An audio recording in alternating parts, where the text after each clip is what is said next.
এখন আমি তোমাদের দেখাবো কিভাবে বলটি রং করতে হবে। বল রং করার জন্য আমাদের মোট 5টি রং লাগবে।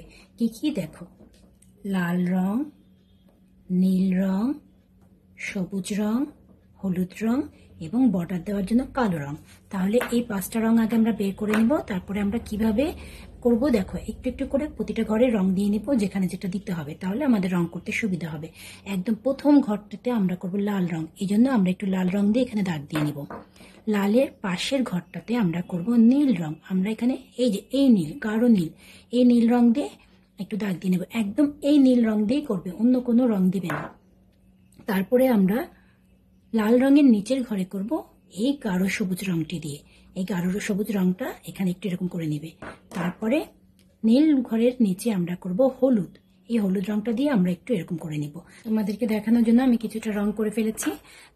দেখো, তোমরা তো জানো যখন আমরা রং করি আগে আমরা এই কিনারা বা সাইডের গুলো রং করে ফেলি সাবধানে, যাতে বাইরে না যায়। তারপরে আস্তে আস্তে এইভাবে আমরা মাঝখানেটা ভরে দিই। তাহলে বলের একদম প্রথম ঘরটা আমরা করব লাল রং, লালের পাশের ঘরটা আমরা করব নীল রং, এবং যখন আমরা রং করব আমরা খেয়াল রাখবো রং যেন একদম বাইরে না যায় এবং সাদা সাদা যেন না হয়ে থাকে, একদম ভরে রং করব। তারপরে নীলের নিচে আমরা করব হলুদ, এভাবে আমরা হলুদটাও পুরো ভরে দিলাম, এবং লালের নিচে আমরা করব সবুজ। 4টা ঘর একদম যেভাবে যেখানে যেই ঘরটা বললাম এবং যেই রংটা দিতে বললাম সেভাবেই করবে, অন্য কোনোভাবে করবে না বা অন্য কোনো রং দেবে না। যেভাবে দেখানো হচ্ছে সেভাবেই করতে হবে। এভাবে আমার 4টা ঘরের রং যখন করা হয়ে যাবে তখন আমাকে কালো বর্ডার দিতে হবে। কালো বর্ডার দেওয়ার জন্য আগে কি করব, আমাকে বৃত্তটা এভাবে, তোমাদেরকে এর আগেও বলেছি, কালো রংটাকে একটু শার্পনার দিয়ে যদি শার্প করে নেওয়া হয় তাহলে এরকম মাথাটা তোমার চিকন হয়ে যাবে, তখন বর্ডার দিতে সুবিধা হবে। তাহলে আস্তে করে এভাবে করে এখন বর্ডার দিবে। বর্ডার দেওয়ার সময় খুব সাবধানে দিতে হবে যেন বর্ডারটা অন্যদিকে না চলে যায়। এভাবে করে আমরা ঘুরিয়ে ঘুরিয়ে বর্ডার দিতে থাকবো। আর বর্ডার কিন্তু আমরা সবসময় রং করার পরে দিব, রং করার আগে দিব না। রং করে আগে যদি তুমি বর্ডার দাও তাহলে তোমার বর্ডারটার উপর দিয়ে রং করলে বর্ডারটা ভালো হয় না, দেখা যায় না, তখন রঙের মধ্যে চলে যায়। এভাবে ঘুরিয়ে ঘুরিয়ে আস্তে করে বর্ডারটা দিতে থাকবে। প্রথমে এই বৃত্তটা এরকমভাবে দিয়ে নিব আমরা বর্ডার। যখন আমাদের বৃত্তের বর্ডারটা দেওয়া হয়ে যাবে তারপরে আমরা কি করব, এই যে আমাদের এখান দিয়ে একটা লম্বা সরল রেখা এবং এখান দিয়ে একটা সরল রেখা, সেটাও আমরা এভাবে বর্ডার দিয়ে দিব।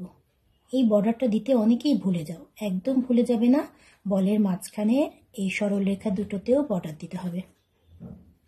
এভাবে করে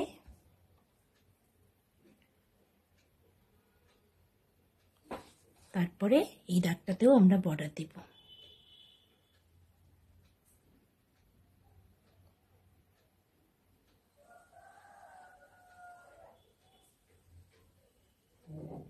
এরকম করে বর্ডার দেওয়ার পরে তোমরা দেখবে কোনো জায়গায় সাদা থেকে গেল কেন, আর রঙগুলো যদি থাকে ফু দিয়ে উড়িয়ে দিবে বা খুব সাবধানে রঙগুলোকে সরিয়ে দিবে।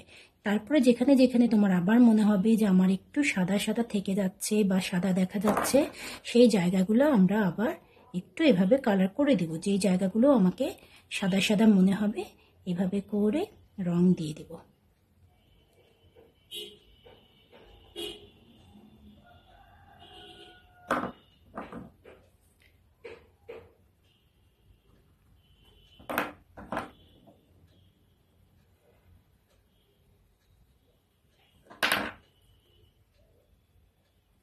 তাহলে এভাবে তোমরা একটি বল আঁকবে, রং করবে এবং বর্ডার দিবে। আর কাজটি করার আগে অবশ্যই ভালো করে ভিডিওটা আগে দেখে নেবে, তাহলে তোমাদের করতে সুবিধা হবে। ভালো থেকে সবাই, আল্লাহ হাফেজ।